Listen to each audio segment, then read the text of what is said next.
Estás escuchando Norte 15 con Narciso Ramos y Coden Daute Radio.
...33 minutitos sobre las 6 de la tarde... ...y estamos ya en la tertulia Tagoror Norte... ...en este jueves 30 de junio... ...se nos acaba el mes de junio... ...y bueno, 10 días de verano, 9 días de verano... ...pero sí que empieza el verano realmente para algunos y algunas... ...que comienzan a coger vacaciones... ...sobre todo los y las docentes... ...que hoy era su último día de trabajo... Y van a tener 2 meses de vacaciones, pero es cierto que se lo ocurran durante todo el año. Aquí en la mesa hay una docente ya jubilada que me mira como preocupada porque yo diga lo de los 2 meses, pero ella también ahora nos explicará el por qué también es necesario esos 2 meses para la comunidad educativa.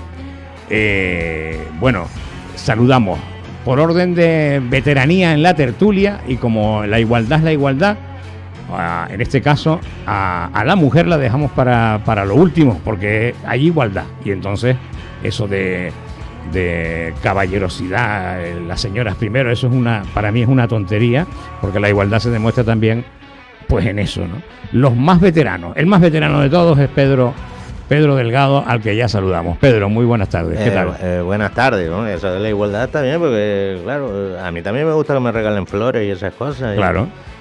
Y que te digan, por favor, caballero, usted primero y estas cosas, ¿no? El otro día le estaba diciendo yo a mi pareja, digo, porque había ahí un anuncio ahora que hablando del impulso, el impulso es ir de vacaciones y no sé qué, digo, cuando yo era más joven había un anuncio, ¿te acuerdas? Que decía, si un desconocido te regala flores, eso es impulso. Y hoy en día sería, si un desconocido te regala flores, eso es acoso.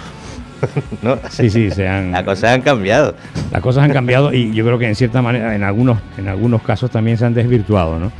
Bueno, saludamos a Javier González Ruiz, que lo tenemos hoy a través de videollamada porque no ha podido venir hasta los estudios por razones personales. Javier González, muy buenas tardes. Buenas tardes, Narciso, buenas tardes, Fidela, y buenas tardes, Pedro. Buenas tardes, amigo. Buenas tardes, Javi. Ahora sí, saludamos a... Qué guapo está sin barba. Sí. Lo que pasa es que está... Javier, ¿tienes alguna bombilla en casa? ¿Alguna bombilla? Sí. No creo. No, te lo digo para que te pongas una bombilla delante, porque estás como a contraluz y se te ve todo oscuro. Tú nos ves a nosotros bien, ¿no, verdad? Yo los veo... bien. Más o menos bien. Bueno, pues a ti te vemos oscuro, entonces o ponte... Déjame ver. Vamos a hacer una prueba, ¿eh? A ver, vamos a ver. Mientras tanto, vamos saludando a Fidela Velázquez. Muy buenas tardes, Fidela, ¿qué tal? Hola, buenas tardes. Gracias por invitarme, aunque no es muy bueno el motivo porque es por la ausencia de Javier, pero bueno, lo tenemos ahí y es estupendo la Javi y es estupendo volver a esta casa. Pues para nosotros es un placer tenerte de nuevo aquí y por supuesto siempre esperamos que estés en muchas ocasiones. Fidela, lo que yo decía de la docencia, lo de los 2 meses de vacaciones, ¿tú cómo lo ves eso? ¿Lo ves porque incluso, bueno, ya sabes que mi compañera también es maestra y ella dice que no es tampoco mucho, es lo justo y lo necesario, ¿no? A ver, yo siempre tradicionalmente, desde hace muchos años, yo siempre decía que nadie regala nada por nada, y menos las administraciones públicas. Por tanto, cuando dan ese respiro a los docentes es porque si no los recogerían con una palita de esas de recoger basura, si solo le dejaran 15 días o lo que sea, porque el trabajo del docente, aunque la gente no se dé cuenta, hay más trabajo de casa que de atención directa a los alumnos. Para atender directamente a los alumnos, el docente ha tenido que programar, que es hacer una prospección de cómo va a continuar a lo largo de todo el curso. Y todo eso se hace fuera del horario escolar, no se hace con los niños delante, obviamente no se puede. Claro. Y eso lleva un trabajo muy importante, no solo de escribir lo que quiere hacer, sino de ponerse al día. Este año es un año donde en septiembre tenemos ya implantada la nueva ley, la LOMLOE. En este próximo curso. Claro. Y a los maestros y a los profesores, durante el curso, con niños, con programaciones y con trabajo de correcciones, etcétera, estoy segura que no les ha dado tiempo de leerse la LOMLOE, ni en el caso, por ejemplo, de infantil, el Real Decreto 95/2022, que es el que desarrolla a nivel del Estado empieza a desarrollar la legislación, porque después aterrizará con la normativa autonómica. Uh-huh. Entonces, todo eso es un trabajo que hacen los docentes fuera del horario escolar. Y si no se les deja ese espacio, los docentes no tienen tiempo. La gente cree que es ponerse delante de los niños y ponerse a dar clases, y eso no es así. Y luego, por otro lado, no todos los docentes en este momento se han despedido hoy en el claustro.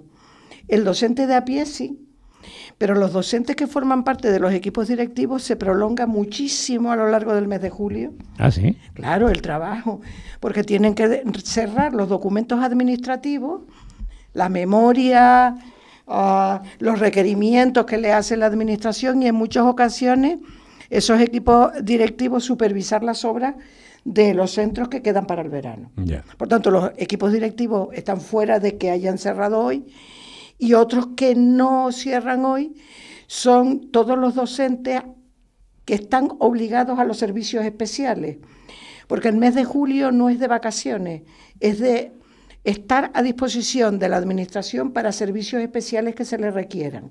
Comisiones de servicio, por ejemplo, como las personas, cientos de personas que en este momento están formando parte de los tribunales que están seleccionando a los futuros maestros. Uh-huh. Y son cientos de personas que en este momento continúan trabajando en otra función, que es atendiendo la selección de esos futuros maestros que todos esperamos que, como agua de mayo, yo concretamente, que me gusta tanto esta profesión, creo que es el futuro de nuestra ciudadanía, es el futuro de la educación, y el futuro de la educación está en manos de esos futuros maestros y de esos seleccionadores a los que yo les deseo mucha suerte en su ejercicio.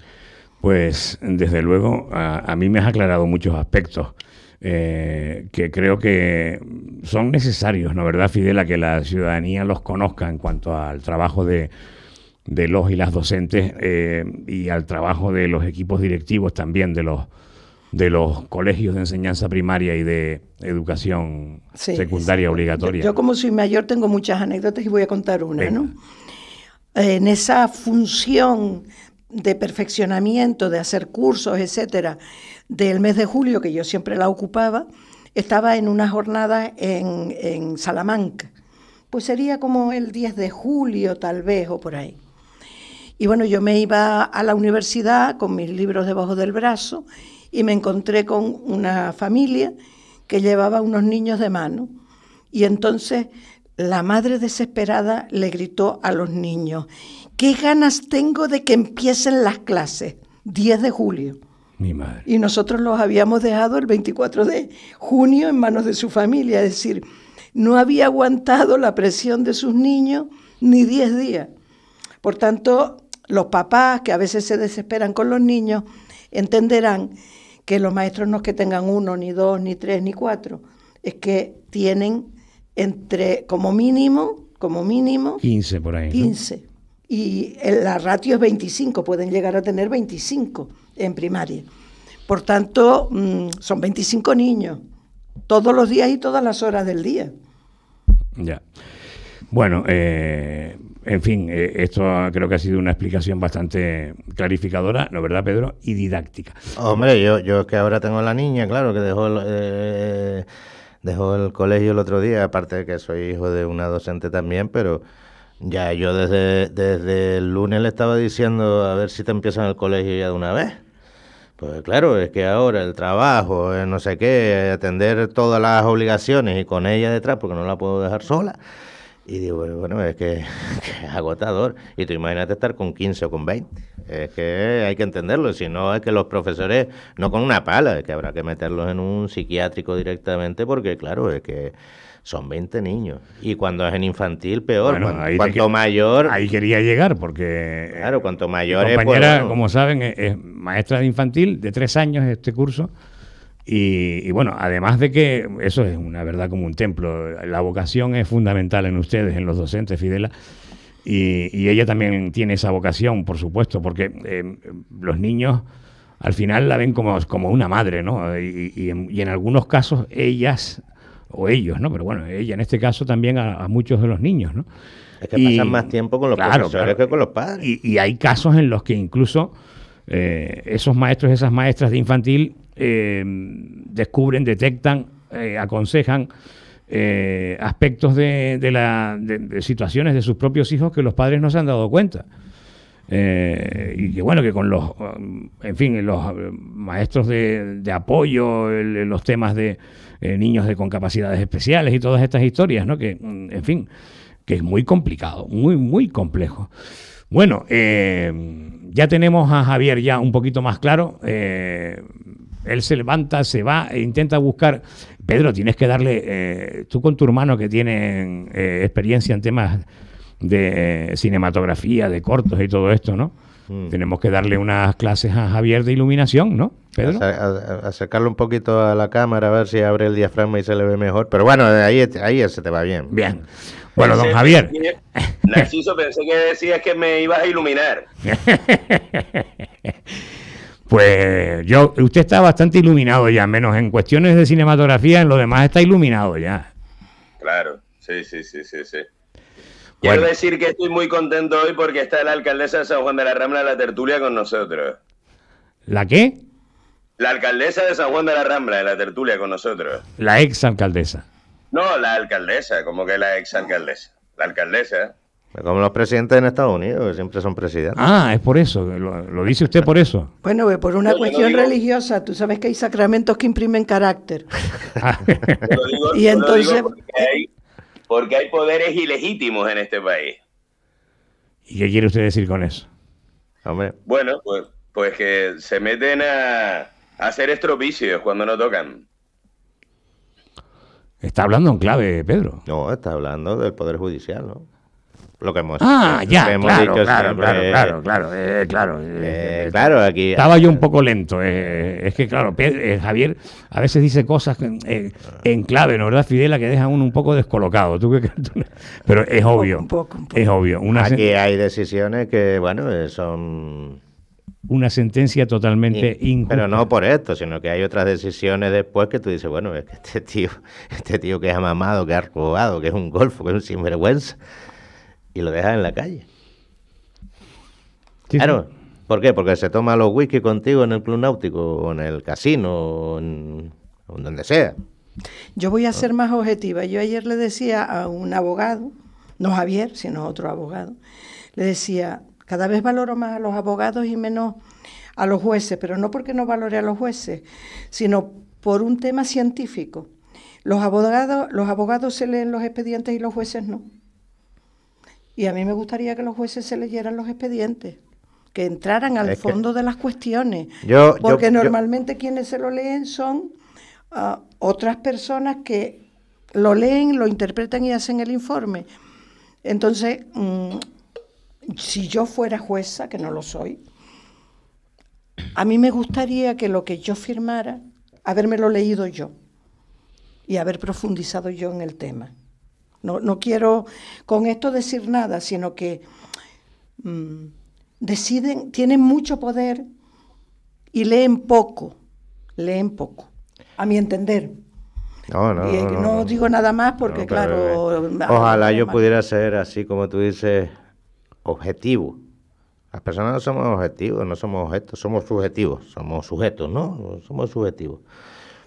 Y un juez también es subjetivo y toma decisiones porque tiene una ideología, ¿no? Todos tenemos ideología, que es el conjunto de ideas que nos sustenta, ¿no? Un juez tiene ideología, o una jueza, o un fiscal, o una fiscala, ¿no? Tiene ideología. Está claro. A mí que nadie me cuente un cuento de que son objetivos, ¿no? Y en estos casos no son objetivos. Otra cosa es un crimen, ¿no? Cuando un tío ha empuñado un puñal, un cuchillo y la ha pegado. Que se determina una sentencia. Pero en estos casos, que se determina una sentencia en esos casos por pruebas fehacientes. Claro, pero en estos casos. Materiales. En estos casos son decisiones ideológicas. Por un conjunto de ideas. No es por otra cosa. Bueno, ya entrados en el tema, Javier, Sí. Vamos a recordar brevemente, en 2 minutos creo que lo puedes resumir, el por qué Fidela Velázquez, nuestra amiga y compañera de tertulia, exalcaldesa oficialmente de San Juan de la Rambla, y que dejó de ser alcaldesa por una injusta sentencia judicial, ¿cuál fue el motivo de esa sentencia judicial injusta que ahora mismo, por la que la propia Fidela Velázquez está recurriendo ante el Tribunal Supremo? ¿Pero te digo lo que dice la sentencia o te digo lo que yo pienso? No, lo que dice la sentencia ya lo sabemos porque es una consecuencia de los hechos en sí, ¿no? Pero ¿cuáles fueron los hechos? Que es lo que yo quiero saber. O que yo quiero saber, no, yo lo sé, pero digo aquellos y aquellas oyentes que no estén al tanto. Pues los hechos es decir, la valoración de los hechos es donde ha estado precisamente el problema de la sentencia de Fidela Velázquez. Porque no sé cómo los juzgadores, tanto el juzgado de primera instancia, el juzgado de lo penal, como la audiencia pudieron valorar un acto administrativo inacabado, que no había desplegado los efectos jurídicos que tiene que desplegar el acto administrativo, según la teoría del acto administrativo, y en este caso era un decreto de pago de unas gratificaciones extraordinarias a unos trabajadores municipales, pues por ese acto administrativo inacabado que no despliega sus efectos jurídicos, pues condenan a una alcaldesa legítimamente elegida y le vulneran su derecho de sufragio pasivo y la condenan a unos años de inhabilitación porque entienden que incurre ese dictado de ese decreto dentro del tipo de la prevaricación administrativa. Eso es lo que dice o lo que viene a decir la sentencia. Cosa que yo no comparto, evidentemente. Y esa es la valoración y los hechos en sí, dicho por mí entonces a lo bestia, es el que la propia Fidela me corrige, que era la alcaldesa, por supuesto, se determinan unas gratificaciones por unas horas extraordinarias de trabajo de personal laboral del Ayuntamiento Fidela, que se abre un expediente, el expediente camina y justo cuando... No camina. Bueno, déjame terminar yo. Sí. Entonces, el expediente está ahí, y justo antes de que se paguen esas horas extras, a ti te advierten de que no... ¿Cómo fue exactamente? Porque al final las horas extras, esas gratificaciones no se pagaron. Por eso habla Javier de forma correcta de que es un acto administrativo inacabado. ¿Qué fue exactamente? Mejor lo explica él jurídicamente, pero a lo mejor para que la gente... Claro, es lo que yo quiero, exacto. Sí. Lo puedo explicar yo. Cuando yo me voy del ayuntamiento, estaba a punto de irme del ayuntamiento... recuerdo que... En la moción de censura del año 12, sí, ¿no? Recuerdo que tengo una deuda con una serie de empleados a los que se le había pedido una serie de trabajos extraordinarios y me dispongo a pagarlo. Entonces, los expedientes administrativos empiezan... Como se había hecho previamente, Sí, desde el principio de los tiempos. Siempre, o sea, no sí. hiciste una cosa No, diferente no, a lo que siempre se hacía. había hecho en el ayuntamiento así.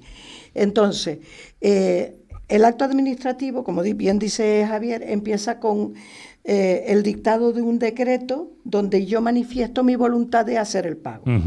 Ese decreto me dice el secretario, este decreto está incompleto, porque falta acreditar que esas horas realmente fueron hechas. Pero a mí me coge la moción de censura y el decreto queda dictado sin efectos, porque el camino del decreto, como tú bien decías, era el decreto sigue hacia intervención y en intervención es valorado por el interventor. Y el interventor dice si es correcto o no es correcto el pago. ¿Por qué puede ser incorrecto el pago? Porque no haya dinero, porque no haya partida, presupuesto, que no esté la partida presupuestaria, por un montón de cosas, o porque entienda, como entendió previamente el secretario, que el expediente está mal formado, le faltan cosas.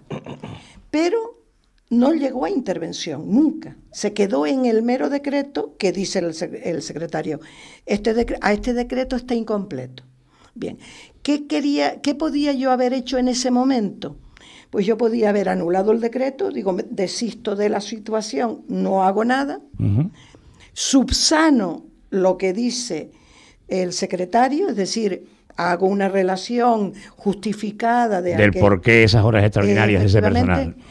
Y la tercera opción, que es la mala, haber pagado, que es pagar saltando por arriba de todo. Reparos, lo que se llama, ¿no? Bueno, en realidad el secretario no hace un reparo, sino una advertencia.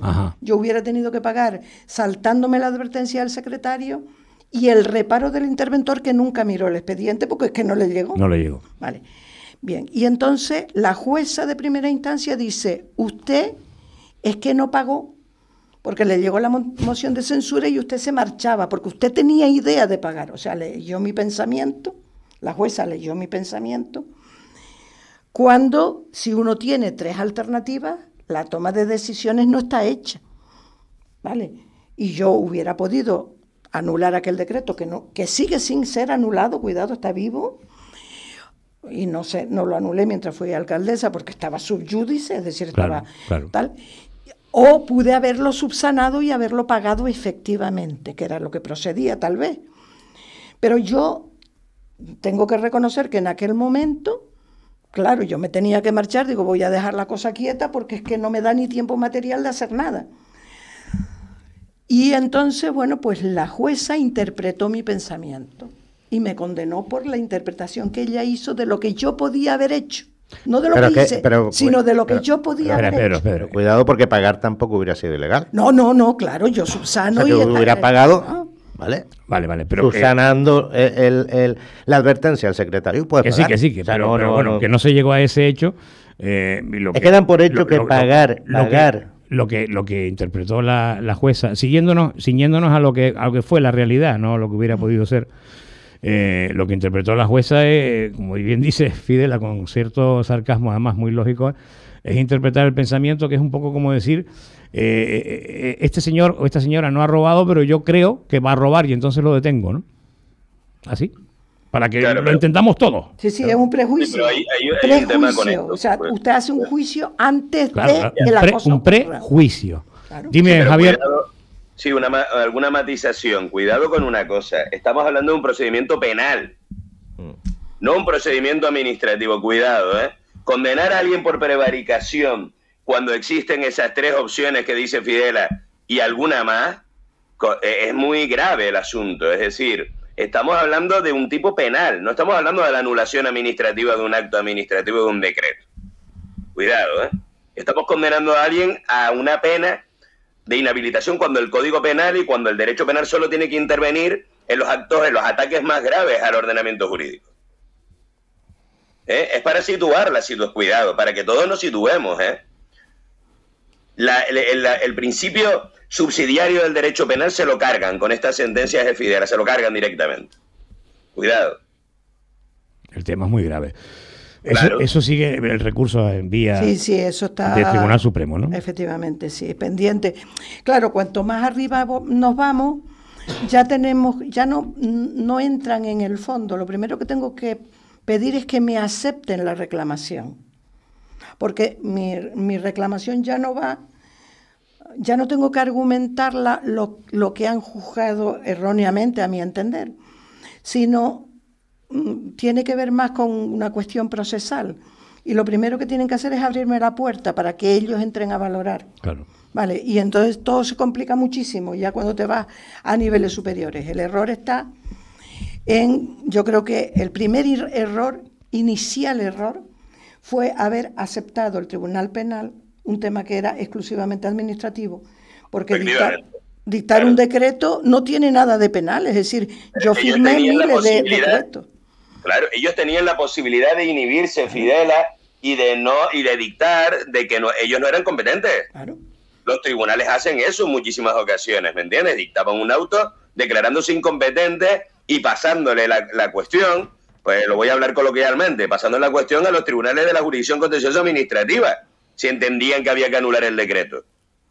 Que esta es la clave del asunto, lo que acabas de decir. Claro. Claro, Entonces, por eso yo estaba diciendo que estas cosas se deciden en otros sitios, en otros ámbitos, donde mientras Claro. se toma el whisky con alguien de la política que le interesaba que Fidela no estuviera, porque era un granito en el culo, con perdón por decir culo, o porque estaba molestando a algunos sectores hablando del norte u otras cuestiones. Entonces, claro, porque no tiene ningún sentido. O sea, esto no ha ocurrido, yo creo que en democracia no ha ocurrido nunca en la justicia española que a una persona que no ha cometido un delito se le condene. Se le prejuzgue. Se le prejuzgue, Claro, obviamente. no, que le prejuzgue y se le juzgue y se le condene. O sea, Se tiene le una condena condene por algo que no ha hecho. Se le condene por un prejuicio, prejuzgando. Bueno, vamos a pasar página, vamos a irnos a publicidad unos minutos y vamos a hablar, si les parece, de la cumbre de la OTAN. Yo decía antes, cuando leía los titulares, que, en fin, titulares cargados de mensajes de guerra, mensajes de compromisos de armamento, de mayor presupuesto armamentístico, amenazas de un lado y de otro. Situaciones que, si uno las ve con perspectiva histórica, en otros tiempos, y toco madera fuertemente, en otros tiempos desembocaron en algo muy trágico a nivel planetario, y que ojalá no ocurra, pero da la sensación de que estos mensajes, estas reuniones, esta cumbre de la OTAN que alberga nuestro país en la capital, es tal vez la cumbre de la OTAN más delicada, tal vez no, seguro, más delicada desde la Segunda Guerra Mundial, que creo que no existía entonces. No, antes de la OTAN se crea después de la Segunda Guerra Mundial, precisamente para que esa alianza atlántica europea se reforzara junto con, o sea, Europa se reforzará junto con Estados Unidos en una alianza atlántica. Escuchamos publicidad, volvemos en Tagoror Norte, aquí en Icoden Daute Radio, en la revista radiofónica, en el magazine Norte 15.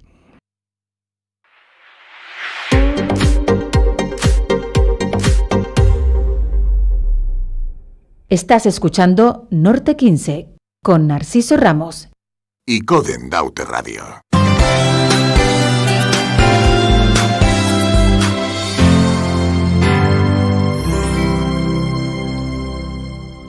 Seis minutitos sobre las 7 de la tarde y seguimos en esta tertulia Tagoror Norte con Pedro Delgado, Javier González y Fidela Velázquez. Vamos a hablar de la cumbre de la OTAN, vamos a hablar de esos mensajes, de esas reuniones, de esos acuerdos que en esta cumbre que se está celebrando en Madrid nos afectan mucho más directamente de lo que algunos y algunas pueden pensar, ¿no, verdad, Pedro? Hombre, nosotros estamos viviendo en un archipiélago, estamos a 100 kilómetros de África, donde ahora mismo parece que se está generando el principal conflicto, porque no entiendo cuál es el interés. Hoy lo hablaba con Javi, tampoco lo entendía. ¿Cuál es el interés que hay en la guerra soterrada? Realmente está en África. Y no entendemos tampoco cuál es este interés, y nosotros estamos a 100 kilómetros de África y estamos aquí en medio del Atlántico y a 2.000 kilómetros del territorio europeo, Pero a nosotros nos meten en un problema también, porque el refuerzo del que están hablando ahora mismo tiene que ver también, y en gran medida, con Canarias. Nos vamos a convertir en una base estratégica de la OTAN. Que hoy venía escuchando, bueno, hoy y ayer, algunos de esos que nosotros decimos, ¿no?, que son los chachis de las ondas y tal, diciendo que es una buena noticia y que no creen en el buenismo y en que haya personas que piensen en la utopía de un mundo en paz. Pero y si no pensamos en un mundo en paz, ¿en qué pensamos? ¿En un mundo en guerra? ¿En conflicto? ¿En enfrentamientos? ¿Pero eso lo han dicho algunos periodistas en radio y televisión? No, todos. Todos están aplaudiendo con las orejas lo que ha ocurrido este fin de semana en Madrid. Y lo que ha ocurrido este fin de semana en Madrid es declarar una guerra de una parte del mundo contra otra. Así de claro. Y si no lo tenemos claro es que no hemos entendido absolutamente nada. Aquí ha venido Estados Unidos a coger a las potencias europeas, a decir nosotros somos los buenos y todo lo demás es malo. Estaban hablando de que China es una amenaza sistemática. Y además se ha ido normalizando el decir que es una amenaza contra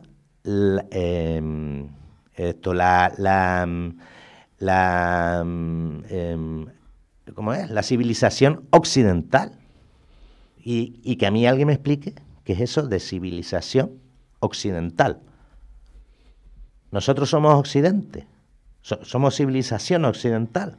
Porque hasta hace 4 días España no estaba ni siquiera dentro de Europa. Desde Europa decían que Europa se acababa en los Pirineos y en España lo teníamos claro, ¿no? Y ahora somos civilización occidental. El primero que yo creo que empezó a hablar de eso, de que somos como una reserva espiritual y no sé qué, fue Franco, ¿no? Y ahora lo hemos extendido, y aquí todo el mundo está como súper contento de ser reserva espiritual de la civilización occidental contra la amenaza del Islam. ¿Tú te sientes amenazado por el Islam? No sé. Yo tengo amigos musulmanes, nunca me he sentido amenazado porque alguien siga otra religión. Tengo amigas budistas. Tengo amigos que son ateos, son agnósticos, y no me siento amenazado por los pensamientos. Pero parece que ahora están extendiendo un tema que antes solo lo escuchaba en la extrema derecha, pero ahora se va generalizando de que estamos siendo amenazados por fuerzas externas que cuestionan nuestra forma de vida. Eso es cierto. O sea, yo es que creo que estoy viendo como una película, una serie de estas, ¿no? De infrapolítica. Claro, porque ¿cómo que amenazado? Yo nunca me he sentido amenazado por nadie que piense diferente a mí, ni por gente de extrema derecha. Puedo debatir y las ideas no hacen daño. Lo que hacen daño son las bombas y las armas. Javier, tu opinión al respecto. Vamos, felicitar a Pedro por el argumentario que me ha parecido, vamos, clarificador al 100%. Yo no me siento identificado, se lo decía Pedro, en absoluto, con lo que ha,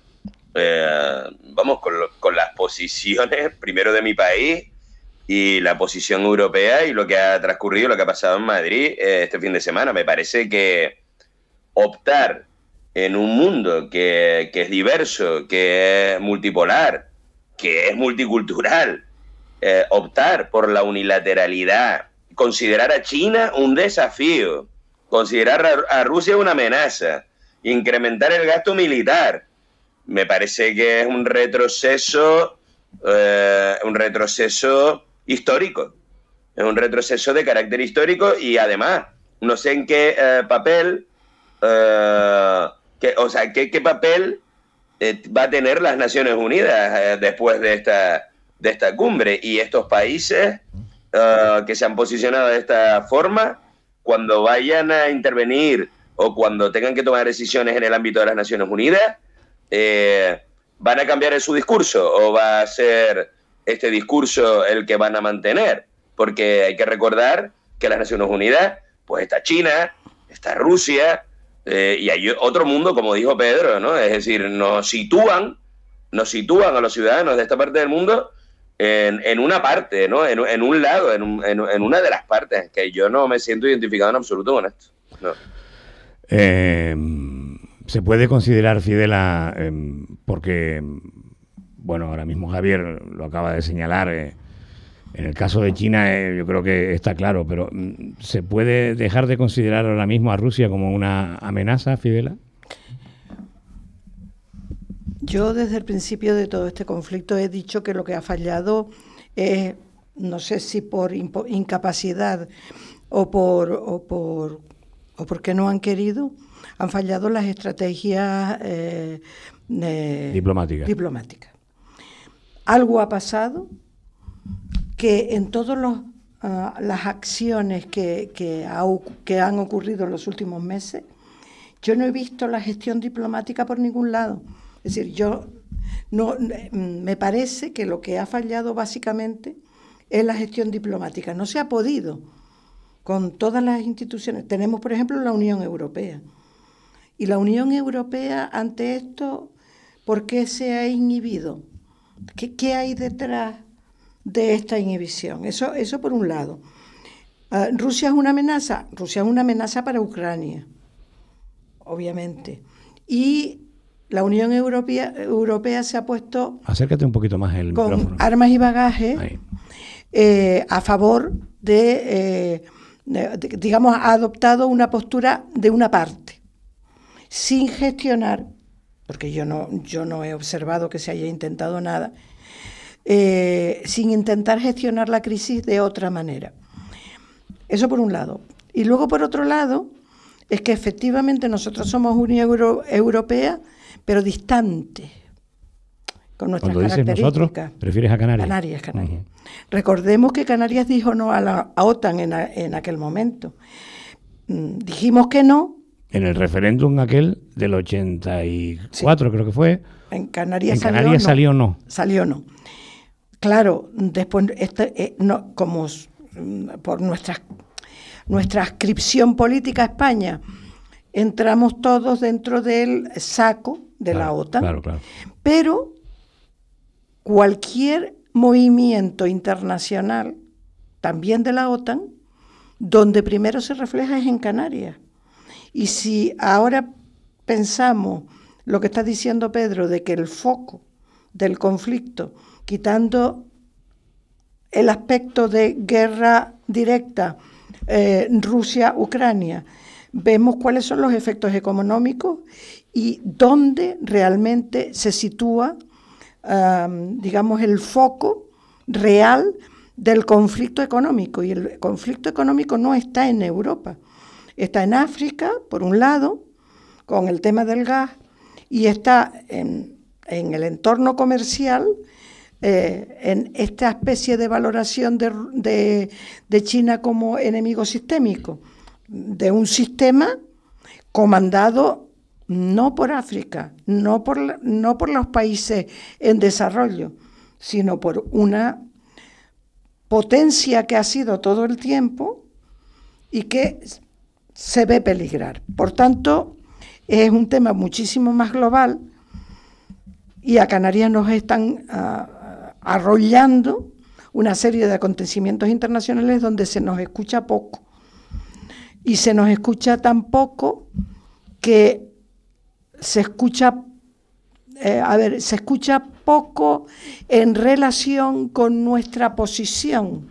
Un ejemplo de eso, Fidela, puede ser precisamente las conversaciones para la delimitación de las aguas territoriales de Canarias con Marruecos, es decir, de España con Marruecos, de Canarias con Marruecos, donde el papel de Canarias ha sido tan testimonial que poco menos que lo han echado de la mesa de forma, si no literal, elegante, a los representantes del gobierno de Canarias. ¿O me equivoco? Totalmente. Pero es que a nosotros nos afecta eso. Nos afecta un tema muy importante, y es que nosotros teníamos una pared en medio de Marruecos y nosotros para sus apetencias imperialistas, que era el Sáhara. Claro. Y la postura del Sáhara nos afecta más de lo que nosotros pensamos. ¿vale? Mucho más de lo que nosotros pensamos. Por tanto, el papel de Canarias, yo me gustaría que el papel de Canarias en este momento, en este contexto, se tuviera en cuenta, pero se oyera mucho, porque no somos Galicia, no somos Asturias, nosotros somos otra cosa. Y aquí vamos a tener situado gran parte del conflicto, en todos los sentidos, económico, de guerra, de defensa. Entonces, creo que nos lo estamos poniendo, no estamos reflexionando lo suficiente sobre este tema. Es importante lo que... Y un tema que no tiene nada que ver con esto, pero que debe hacer reflexionar a toda nuestra gente que está en los gobiernos autonómicos del Cabildo y locales. Y es el siguiente. Canarias es absolutamente dependiente del exterior. Me refiero en cuestión de alimentación. Nosotros no tenemos alimentación más que para un 10%, para 10 días, si acaso. Nosotros somos autosuficientes en un 10% y tenemos muy poquitos días de margen de maniobra. La crisis del cereal está haciendo subir la cesta de la compra en todo, también en los pollos, porque recordemos que los pollos se alimentan de cereales. Claro. Entonces dice, no, es que va a subir el pollo, no, es que lo que ha subido es el cereal, lo que escasea es el cereal. Si nosotros...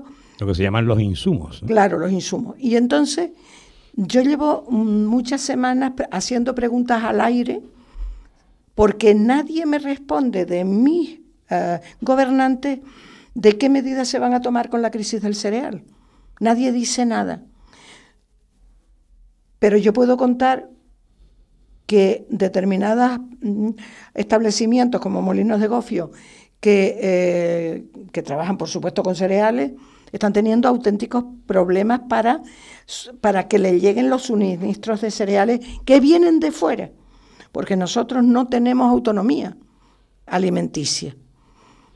Y yo, honradamente, veo que todo este despliegue, y vuelvo otra vez a la OTAN, todo este despliegue maravilloso y la foto que está, una foto preciosa por cierto, delante de las meninas en el Museo del Prado. Meninas de Velázquez. Es realmente una foto maravillosa, pero es como un espejo que nos está dando un reflejo que no es exactamente en lo que tenemos que meditar y reflexionar. Hace 10 días el gobierno alemán le pidió a sus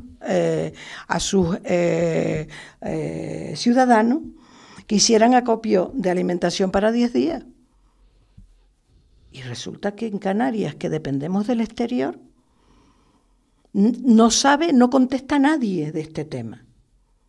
Y a mí me gustaría realmente que entre sarao y sarao, los que nos gobiernan, hicieran algún tipo de reflexión sobre cómo caminamos en este momento donde el panorama internacional y nacional, recordemos que este último mes la inflación ha sido del 10%, es decir, todo se ha incrementado un 10% más en un mes.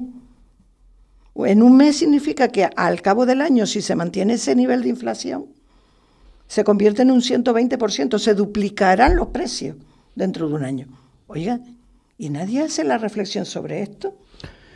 Desde luego, me he quedado helado escuchando a Fidela, porque creo que se puede decir más alto, pero no más claro. Y hay algo en todo el discurso de Fidela que nos debe de hacer pensar. Los medios de comunicación de Canarias,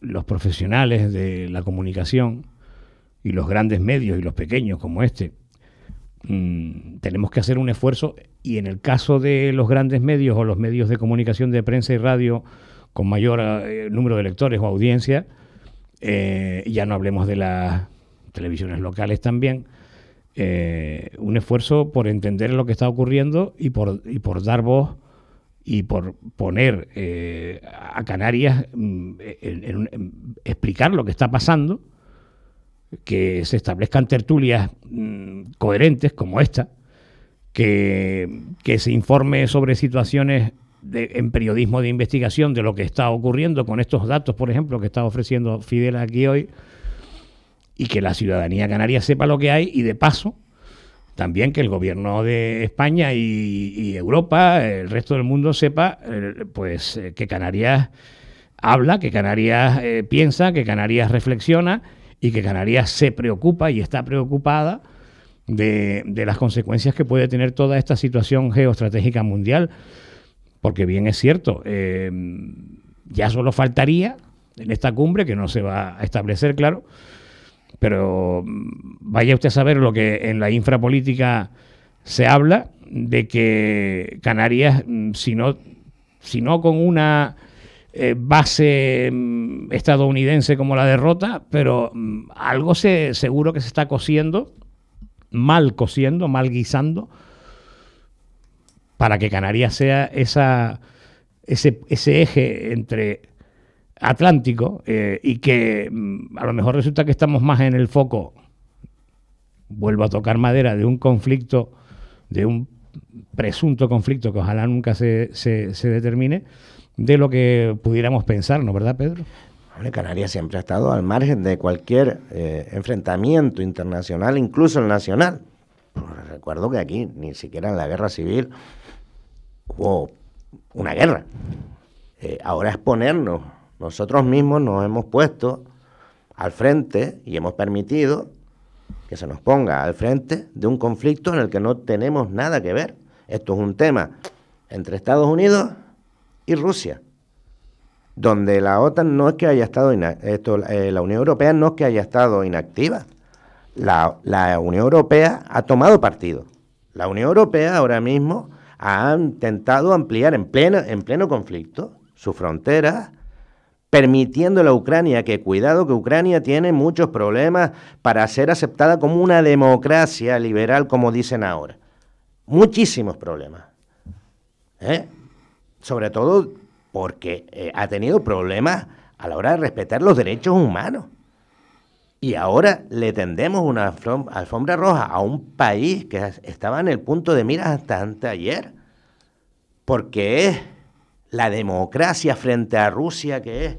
No, hombre, no nos cuenten estas historias.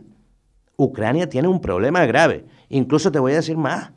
Ucrania tiene problemas más graves con los derechos humanos que la propia Turquía, a la que le hemos vetado la entrada en la Unión Europea porque no es cristiana, católica y apostólica. Y las cosas hay que contarlas como son. Y Ucrania sí que tiene problemas gravísimos. Y ahora le decimos, entre usted en la Unión Europea. Pero bueno, es que tanto ha cambiado el mundo en 3 meses. Y todos nos tragamos el discurso. No, Ucrania no es ejemplo de democracia.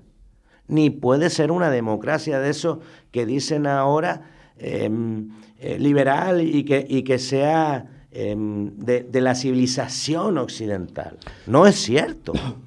¿Por qué le damos el valor a Ucrania que no tiene?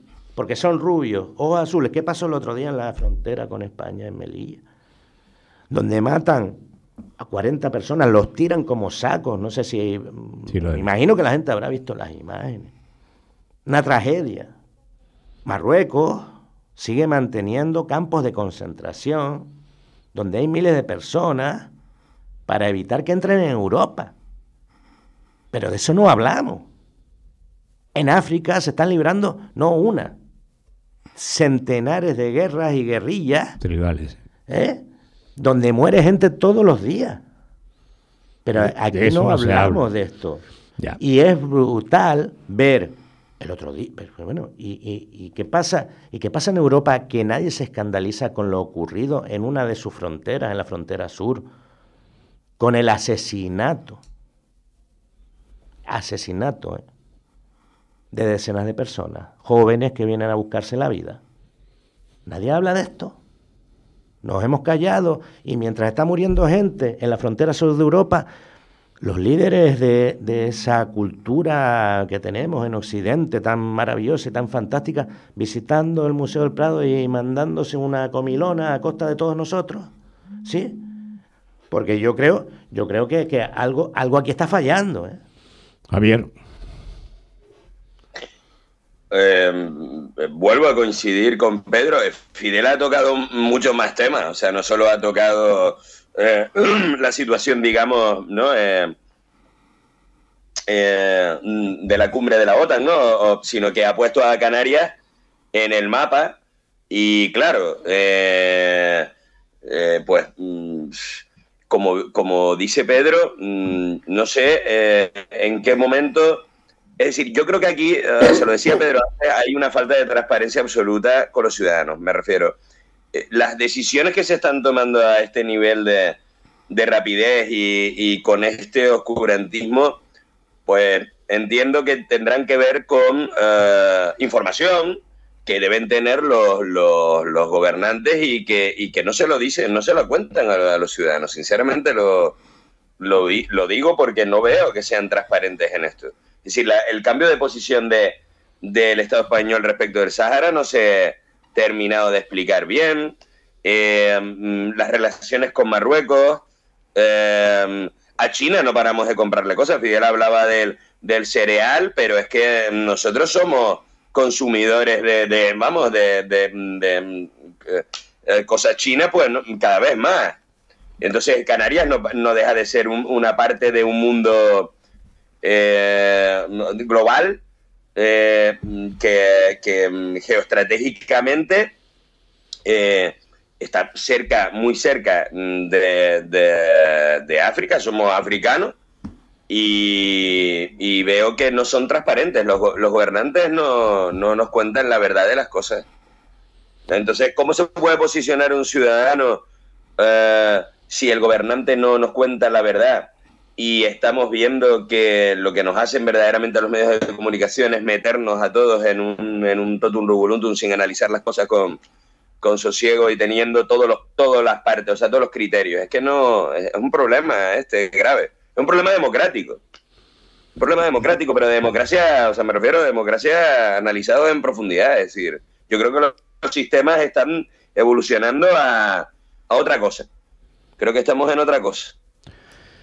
Bueno, vamos a hacer una última parada de 3 minutos y abordamos la última parte de la tertulia hablando del norte, de nuestro norte tinerfeño. Tendremos para ello, después de esa pausa de publicidad, 10 minutos escasos, pero seguro que en esos 10 minutos, con intervenciones tanto de Pedro como de Javier y Fidela, de unos 3 minutitos cada uno, podemos abordar ese tema de cómo vemos nuestro norte tinerfeño y también nuestro noroeste tinerfeño.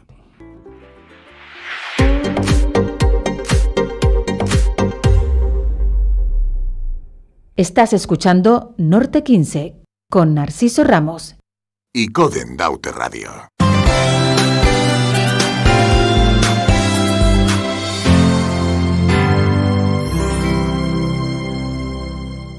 Tenemos solo 10 minutos para abordar en esta última parte de la tertulia como aperitivo, para, si les parece, en la siguiente tertulia dentro de 15 días, abrir con este tema, con la situación en el norte de nuestra isla, con nuestro norte, con respecto a, y ahí dejo el A, puntos suspensivos. Fidela, 3 minutitos, porque nos está esperando ya en el vestíbulo la negra Tomasa para reírnos un ratito. Bueno, también. Estupendo, después de... Sí, estupendo. sí. Bueno, voy a decir dos cosas. Una preocupación muy honda añadida al tema del norte-noroeste de la isla de Tenerife, que es el tema de las comunicaciones por carretera. El tema de las comunicaciones por carretera, que sigue sin resolverse, un tramo importante de la Tenerife 5, con el incremento de flujo que ha tenido en ambos sentidos la Tenerife 5, y eso que aún no está terminado, digamos, el viario del sur, pero ya se nota la presión del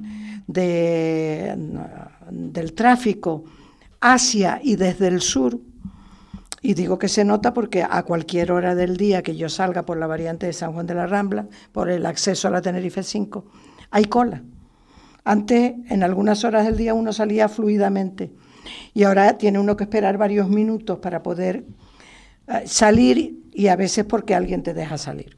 O sea, ese flujo ha comenzado a ser intenso a todas las horas del día. No se ha resuelto y se ha incorporado por parte del Cabildo, que no ha recapacitado después de varias peticiones fundadas de una plataforma de un barrio de San Juan de la Rambla, la incorporación a la Tenerife 5. Entonces se bloquea a un municipio que es San Juan de la Rambla, sin decir, y volvemos de nuevo a la falta de transparencia, que todo eso está en el contexto de favorecer un tráfico incesante que va a pasar por esta autovía rumbo al sur, sin desarrollar económicamente el norte. Es decir, que es mucho más allá de que bloqueen a San Juan de la Rambla, sino que nos convertimos en lugar de paso solo. ¿Vale? Y yo lo dejo ahí, no voy a hablar más porque mis compañeros seguramente, tanto Pedro como Javi, dirán algo más, pero a mí me preocupa mucho, primero, la situación en la que dejan a San Juan de la Rambla, a lo mejor es más como pieza clave del auténtico problema, y el auténtico problema es la falta de resolver el grave problema de las comunicaciones del norte, y desde luego no dejar ese problema de comunicaciones como un problema subsidiario de regulación de la cobertura económica del sur, sino que esa parte que resuelve la fuga completa de población del norte hacia el sur. O sea, es la pretensión. Y esto me preocupa, me lleva preocupando hace mucho tiempo. Y ahí lo dejo. Mis compañeros dirán algo más. Javier. Bueno, Fidel ha sacado un tema que tenemos ahora de actualidad y que nos tiene a todos, pues, no sé si definir el asunto. Ha sacado el asunto del barrio de la Rambla. La verdad es que yo, al respecto, lo que tengo es una profunda decepción. Y me produce además una frustración tremenda el hecho de que hayamos intentado por todos los medios que el Cabildo razonara y que adoptara una postura digna después de una reivindicación, que por cierto, Fidela fue una de las personas que estuvo luchando incesantemente para que la Rambla pudiera tener una salida y una entrada digna. Pues me parece que a mí lo que me produce sinceramente es decepción, y además, por no hablar de los incumplimientos, pues en este caso del presidente del Cabildo con la plataforma y con el alcalde, al que yo acompañé, porque recuerdo que el 15 de mayo, o alrededor del 15 de mayo, se iba a reunir con nosotros. No sé qué ocurrió, porque no ha sido así. Entonces, la verdad que el tema de la Rambla vamos, a mí personalmente me parece que es una forma de decirle a San Juan de la Rambla que no pinta nada en el mapa de Tenerife para los poderes los poderes de los que siempre hablamos, ¿no? Los poderes, los que mandan de verdad. Los que mandan de verdad, los fácticos, digamos, ¿no? Creo que no pintamos nada, vamos, en el mapa, sinceramente. Por cierto, Narciso, hoy no, porque tengo poco tiempo, pero me gustaría hablar de la situación de la papa en el norte, porque he estado viendo y escuchando además en tu medio determinadas intervenciones de los responsables insulares de agricultura. Y ya me gustaría intervenir el próximo día al respecto, ¿vale? Perfectamente. Pedro. Pues yo qué voy a decir después de las dos intervenciones, pues que hay una sensación de impotencia, de cabreo y de frustración generalizada, no solo en San Juan de la Rambla, sino en todo el norte. Esto no es lo que nos habían prometido, esto no es lo que habían hablado cuando llegó el nuevo gobierno insular, hablando de cambios de hospitales en el norte, de grandes inversiones y de sacar al norte del ostracismo. Ya llevamos 3 años y pico. No es que estemos mejor, ni igual, es que estamos peor, porque todo ha ido desarrollándose a un ritmo vertiginoso, pero no se han tomado ninguna decisión que mejore lo que había. Y de hecho es que vamos hacia atrás. Y el problema ya no es esto, es lo que siempre hablamos. Yo ya ni siquiera estoy pensando en mí, porque sé que hay muchas cosas que no las voy a ver. Estoy pensando en mi hija que tiene 4 años, que tampoco lo va a ver, porque no hay toma de decisiones por parte de nadie, y las tomas de decisiones que se están realizando es para ir a peor. Yo puedo entender que hay que priorizar en las inversiones, pero no te olvides de una parte importante de la isla, que es la que ha sido el motor económico de Tenerife durante los últimos 500 años. No te olvides. Que es el norte. No, claro, es el norte. No el sur. No se pueden olvidar de esto, porque cuando yo estoy leyendo últimamente temas de inversiones, temas de desarrollo social y sostenible y no sé qué, todo es área metropolitana y el sur. Y el norte es que pasa, bueno, esto no pasaba, y tú lo sabes, Narciso, hace 10 años el norte estaba más presente que lo que está ahora. O sea, es que vamos para atrás. Y ya hace 10 años estaba con muchas carencias y muchas necesidades, y obviamente lo que tú señalas, pasa una década y no solo no se ha mejorado, sino que ha empeorado la situación. Es que hay cosas aquí, yo siempre lo repito, hay cosas aquí que se eternizan, que no hay nadie que sea capaz de dar respuesta. Mira, estos días he tenido que ir al puerto porque hay unos amigos míos quedándose y he ido a visitarlos. ¿Cómo es posible? ¿Cómo es posible que uno de los lugares emblemáticos de todo el norte, que es el Jardín Botánico, que tiene una ampliación pendiente desde hace 25 años, no se haya puesto en marcha? ¿Cómo es posible esto? En una isla que dice que es natural y paraíso vegetal y no sé qué, ¿cómo es posible? ¿Cómo es que el Parque del Drago no tiene un centro de visitantes? ¿Cómo es posible que la playa San Marcos no haya sido repuesta su arena? ¿Cómo es posible que las aguas no se hayan arreglado? ¿Cómo es posible que sigamos teniendo problemas graves de tráfico para que la gente se desplace de un sitio a otro de esta isla? ¿Cómo es posible que el tema de la papa y la agricultura no esté solucionado? Pero aunque no está solucionado, no para ahora, sino para el futuro, el relevo generacional. ¿Quién se va a dedicar al campo? ¿Quién se va a dedicar a la agricultura? ¿Quién va a cuidar de esta isla? ¿Quién va a hacer que seamos soberanos en alimentación? Nadie se sienta a hablar de esto, nadie se preocupa. O sea, yo, el presidente del Cabildo, el señor Pedro Martín, o la gente de que es del norte, consejeros, secretarios, no sé qué, cargos nombrados a dedo, cuando se van a la cama se van tranquilos. O sea, duermen bien. No lo puedo entender, Narciso. Si yo soy político, si yo fuera político, yo estaría muy, muy preocupado, y más si tengo un área de gobierno, por la situación que le estamos dejando a las futuras generaciones. Muy, muy preocupado. Porque si ahora se une otra crisis, que no sabemos todavía si vamos directos a una crisis, es que hay gente que ahora tiene 20 años que no ha vivido una situación normal. Ha pasado de crisis en crisis, Narciso. Sí. Y nadie se pone a pensar qué podemos hacer desde el ámbito local, desde el ámbito insular, para que la gente viva con cierta normalidad. No podemos seguir manteniendo extensiones enormes de terreno vacías, perdiendo zonas de cultivo, porque aquí nadie pone interés al sector primario, ni al ganadero, ni a la agricultura, ni a la pesca, ni absolutamente nada. Y esta gente se va tranquila a dormir.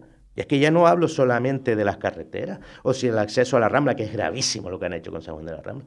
Hablo de que una situación tan grave y tan profunda, que o nos sentamos toda la gente del norte y les exigimos a estos tipos de Santa Cruz y del sur que pongan solución de una vez, o van a pasar varias décadas hasta que veamos algo de color en esta parte de la isla. Y es muy grave, es que es muy grave. Y si no, yo le pido por favor, antes de acabar, a todos nuestros oyentes, que esta noche, 10 minutos, se pongan a pensar en los problemas que tienen en su entorno. de cómo no pueden llevar a su hijo a una playa, ahora en verano, que tienen que irse para el sur o para Santa Cruz o para donde puedan, porque no hay una playa en condiciones en esta zona de la isla. Y las que hay están masificadas, porque el resto están a la buena de Dios. Y eso es un ejemplo nada más. Pero hay otros pequeños ejemplos que se pongan a pensar de cosas que tienen en su entorno, que son mejorables, solamente con un poquito de voluntad. Y ahí lo dejo. Pues yo creo que es una tertulia muy clarificadora y que nos debe eso, hacernos reflexionar, aunque sea 5 minutos antes de irnos a dormir, sobre la situación del norte. Una situación que, si les parece, en la próxima tertulia dentro de 15 días, y me gustaría que fuera con los mismos tertulianos ahora mismo, los dos habituales y Fidela, te lo pido por favor también que pudieras estar, para seguir ahondando, abrir la tertulia y centrarnos casi, si no los 40 o 45 minutos de la tertulia, sí, por lo menos la mitad de ella, hablando del norte, con temas en concreto también, como ya se han sacado aquí esta tarde. Javier, un abrazo grande, amigo, cuídate y ya te digo, ya Pedro te dará unas lecciones de iluminación cinematográfica. Perfecto, y yo con Pedro, Pedro y yo nos iluminamos juntos muchas veces, Claro. ¿sabes? No hay problema, ¿eh? Contigo nos iluminamos también alguna vez. ¿Alguna vez? Y a la alcaldesa vamos a dejarla tranquila, que ya bastante tiene con lo que tiene. Venga, pues un abrazo fuerte, Javi, como dicen en el Toscal. Un abrazo, Pedro, un abrazo, Fidel. Un abrazo, Javier. Como dicen en el Toscal, peínate para atrás. Venga, perfecto, vamos. Bueno, pues Pedro, lo propio, hasta dentro de 15 días. Pues hasta dentro de 15 días. Muchas gracias, Narciso, y un placer, como siempre, estar aquí. Y lo mismo digo, Fidela, dentro de 15 días ya te cogemos, en fin, Vale. te cogemos, Vale. y para que vengas con Vendré, nosotros vendré. también en esta tertulia. Bueno, yo voy a decir una única cosita, y es que se haga la luz para el norte. Pues buena frase, con esa frase debemos cerrar, que se haga la luz para el norte. Vamos a publicidad.